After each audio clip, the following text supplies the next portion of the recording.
Yo mga idol, kamusta? Sports Talk PH nga pala. Ang banat ng ama ni Inoue, pag-usapan natin yan mga idol. Ngunit bago ang lahat ay huwag kakalimutang mag-subscribe at i-click ang notification bell button for more sports talk. So alam nga po nating lahat na dumayo ang ama at trainer ng undefeated 4 Division World Champion Japanese monster na Naoya Inoue na si Shingo Inoue sa public media workout ng ating pambato na sa current unified IBF and WBA Super Bantamweight World Champion Marlon Tapales kahapon sa Japan, kung saan makikita natin ito na panay ang pagmamasid sa mga galaw at ensayong ginagawa ng ating kababayan. Sinamantala po kasi ng ama ni Inoue ang pagkakataon na ito upang personal na makita ang totoong galaw at lakas ng kamao ni Tapales pagdating sa meets at heavy bag training. Subalit tila binastos nga po ng ama ni Inoue si Tapales. Matapos po kasing makita ni Inoue Sr. ang training ng ating pambato, ay nagpa-interview ito sa mga Japanese media. At dito niya po prangkang sinabi na base umano sa mga nakita at napanood niya kay Tapales sa training, ay wala daw siyang naramdaman na espesyal dito. Wala daw ni isang bagay na lamang si Tapales sa anak niya. Ibig sabihin po ng ama ni Inoue dito ay sa lahat ng aspeto sa boxing ay lamang na lamang daw ang kanyang anak kumpara sa ating kababayan. Basta wala daw talaga siyang nararamdaman kay Tapales. Bukod dyan ay mas nakakatakot pa daw ang huling tinalo nila na si former Unified Super Bantamweight World Champion Stephen Fulton kaysa kay Marlon Tapales.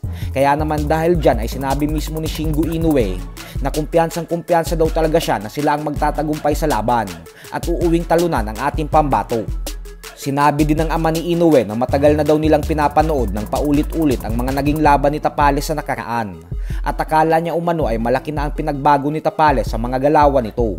Pero nang mapanood niya daw ang mga galaw nito sa training ng personal, ay doon niya umano napagtanto na wala naman daw palang pinagbago kay Tapales. Dati lang naman daw ang mga ginagawa nito at ang estilo.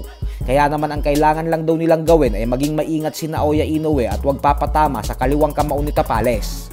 Ganun pa man ay basta manatili lang daw disiplinado ang kanyang anak sa buong laban, ay wala daw silang nakikitang problema para pataubin pa si Tapales.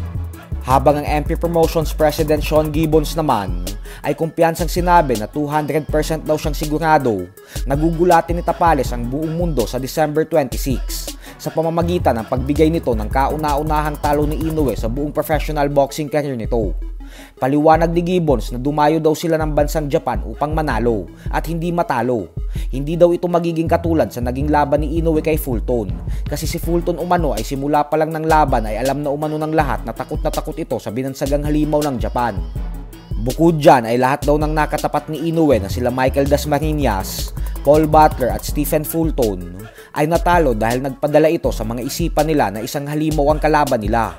At kung sinabi nga po ni Gibbons na 200% siyang sigurado na magtatagumpay si Tapales, ay humirit naman po mismo si Tapales at sinabing para sa kanya ay 2,000% daw ang kanyang kumpiyansa na siya ang mananalo. Ilang araw na lang po at magaganap na ang kanilang bigating undisputed title fight. Kaya naman nag-uumpisa na ang mga patutsadahan ng magkabilang kampo. Magkakaalaman na lang talaga sa oras na magtagpo na silang dalawa sa ibabaw ng lona. So hanggang dito na lang po muna tayo mga idol. Sports Talk PH, kakaiba ang laban ng